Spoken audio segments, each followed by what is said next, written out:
The great hall of Nexus Prime buzzed with voices from across the galaxy. 5 alien races sat around the massive council table, their forms strange and different from each other. The tall Alterians, with their silver skin, spoke in smooth voices. The green Corveians wore thick armor and carried weapons even here. The ancient Zephawinians looked like living glass, their bodies almost see-through. The short Taurans counted money on small devices.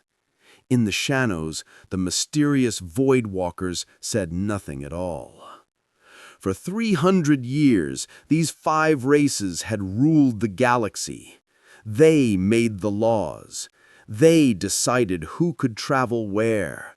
They controlled trade and war. Earth and its human colonies were just a small problem in a far corner of space. The aliens barely thought about humans at all. Admiral Jake Morrison stood on the bridge of his ship, far from the council meeting. Around him, men and women worked at control panels. Through the large windows, he could see the dark shape of their greatest creation. The UES Leviathan floated in space near Jupiter's moons. It was huge, bigger than any ship ever built by humans. For 20 years, Earth had poured money and resources into building it. The ship looked nothing like the smooth, curved vessels the aliens preferred. It was all straight lines and sharp angles. Dark metal covered every surface. Weapons stuck out from its sides like the spines of some giant beast. It was built for one purpose: war. Back on Nexus Prime, Chairman Veltar received a message that made him frown. Human ships had been seen in neutral space doing training exercises. The other aliens laughed when he mentioned this. Humans were primitive, they said. They used chemical rockets and metal bullets.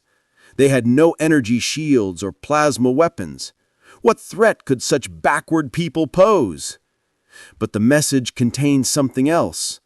Long-range sensors had picked up a massive object moving through space. It was headed toward the core worlds, traveling faster than anything in their records. The signature was huge, larger than entire battle fleets. In the shadows of the council chamber, a Void Walker whispered to his companion. Ancient sensors throughout the galaxy were all reporting the same thing. Something was coming. Something that had been hidden in the darkness between stars was now moving with deadly purpose toward the heart of galactic civilization. The galaxy was about to learn that humans had been very busy in their corner of space. Captain Lisa Carter stood on the bridge of the UES Leviathan as it dropped out of hyperspace. The stars around them shifted from streaks of light back to normal points. Before them lay the Nexus system, home to the most powerful beings in the galaxy. She had orders from Earth Command that were simple but dangerous. Show the galaxy what humans could really do. For too long, human ships had been attacked and destroyed. Human colonies had been raided. When Earth asked for help, the aliens ignored them or laughed. The patience of humanity was now gone. The Leviathan was a monster of a ship, 1.5 kilometers long. It was covered in weapons the galaxy had never seen before. Where alien ships were smooth and pretty, this ship was built only to fight. It was dark, angular, and scary. Its black hull seemed to eat light itself.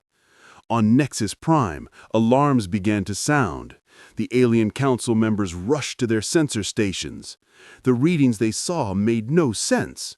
The human ship was massive beyond belief. It weighed more than entire fleets. Its energy readings were completely unknown. Most frightening of all, it was not slowing down as it approached their heavily defended world. Admiral Morrison opened a communication channel to the planet below. His voice was calm, but carried a clear threat. This is Admiral Jake Morrison of the United Earth ship Leviathan. We represent the Terran Federation. We are here to discuss the attacks on human ships and colonies.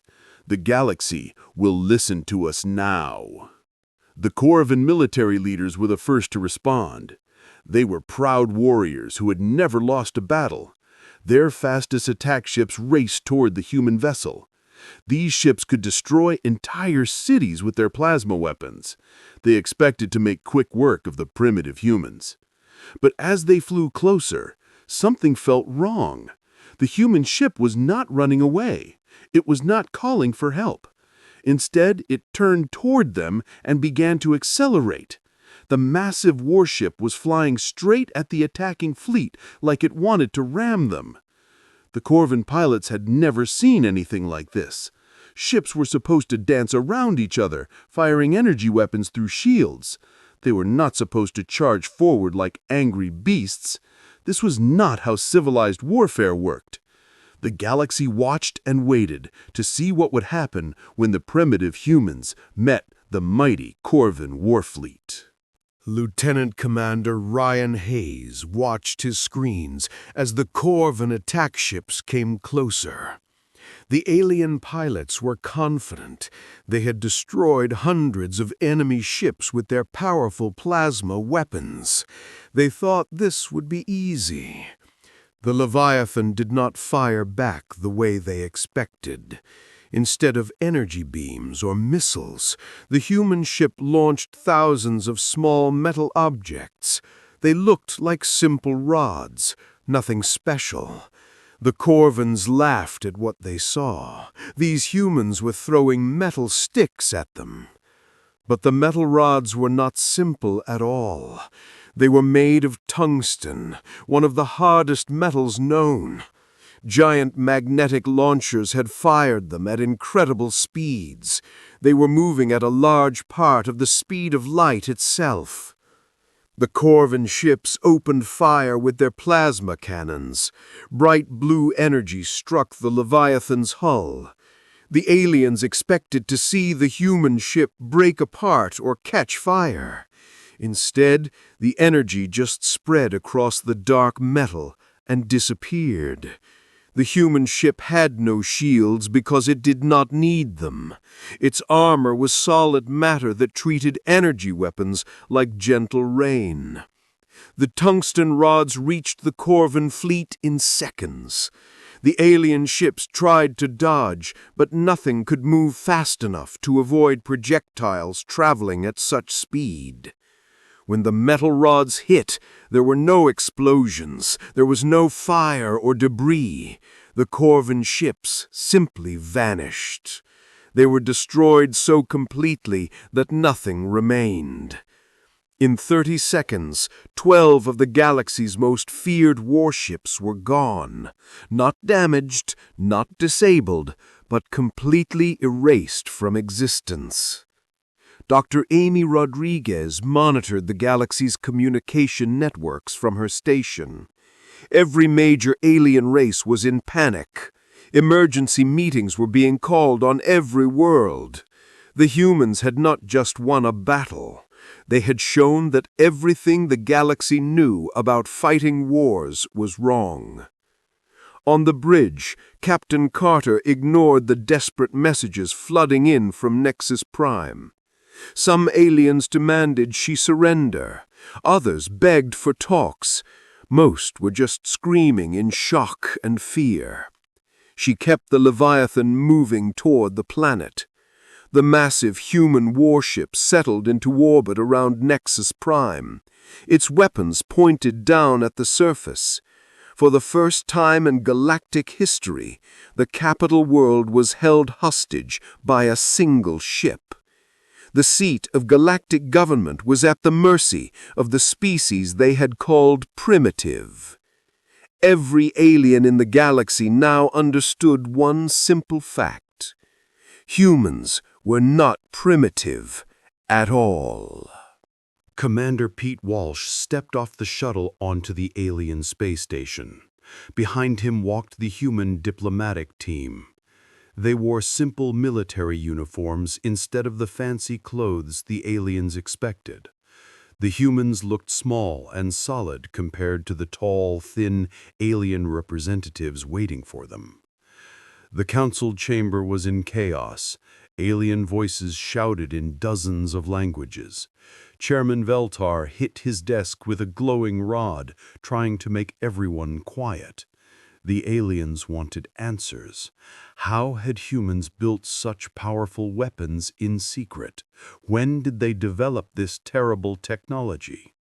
Dr. Rodriguez stepped forward to answer. She was calm while the aliens around her were scared and angry.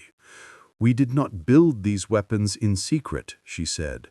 "We have used this technology for hundreds of years. You never asked about our methods. You never studied what you called our primitive ways." The aliens fell silent. This was impossible.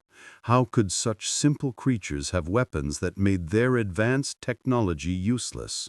The humans had no energy shields, no plasma cannons, no psychic powers. They used metal and explosives like animals.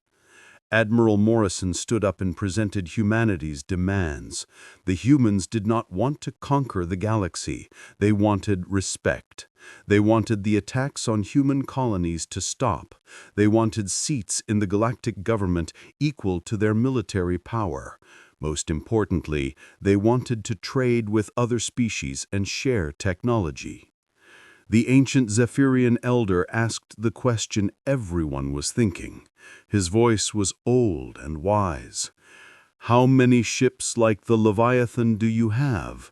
Morrison's answer made every alien in the room go cold. "This is our first Titan-class warship. We have 17 more being built. Our shipyards are making more construction sites every month." The aliens looked at each other with fear in their eyes. If one human ship could destroy their best fleet, what would 18 ships do? What would 50 ships do? The galaxy's most powerful races were now the weakest. Captain Carter received reports from across human space. The demonstration had worked better than anyone hoped. Pirates had stopped attacking human ships completely. Alien ports that had banned human traders were now sending welcome messages. Overnight, the galaxy's attitude toward humanity had changed from mockery to fear and respect. But some aliens were not ready to accept the new order. In the dark corners of the galaxy, plans were being made. 6 months had passed since the Leviathan arrived at Nexus Prime. The galaxy was a different place now. The Galactic Council had new rules. Humans sat at the main table as equals with the other major races. The change was difficult for some aliens to accept. Commander Walsh worked in his new office as Earth's first ambassador to the galactic government. Every day brought new challenges. Some aliens wanted to be friends with humans now that they knew how dangerous they could be. The Tauran merchants were especially eager to trade with the resource-rich human worlds, but others, like the proud Alterians, struggled with their reduced power and status. Captain Carter, now promoted to admiral, watched through her office window as the second Titan-class warship left its construction dock. The UES Colossus was even larger than the Leviathan. Unlike her ship's dramatic first appearance, this new vessel was being deployed alongside alien forces. Humanity was no longer making threats. They were taking their place as partners in keeping the galaxy safe. The real test came when distress signals arrived from the outer rim of the galaxy. Something unknown had emerged from the dark space between stars. The reports were confusing and frightening. Ships were disappearing without a trace. Entire colonies had gone silent. Whatever this new threat was, normal weapons and energy shields could not stop it. Admiral Morrison stood on the bridge of the Leviathan as a mixed fleet prepared to jump into hyperspace. Human ships flew alongside alien vessels for the first time in history. The two groups had learned to work together faster than anyone expected. The aliens had superior sensors and shields. The humans had weapons that could destroy anything they could hit. As the fleet disappeared into the swirling lights of hyperspace, Morrison thought about how much had changed. The galaxy had fallen silent when humanity first arrived, not just from fear, but from a new understanding. They had met a species that had chosen a completely different path to power. Where other races had tried to move beyond the physical world, humans had learned to master it perfectly. They had taken the most basic forces of the universe, mass, speed, and energy, and turned them into weapons of incredible power. The stars themselves seemed different now. The galaxy's children had found yet another way to reach toward the infinite darkness of space. Together, they would face whatever waited for them in the void between worlds.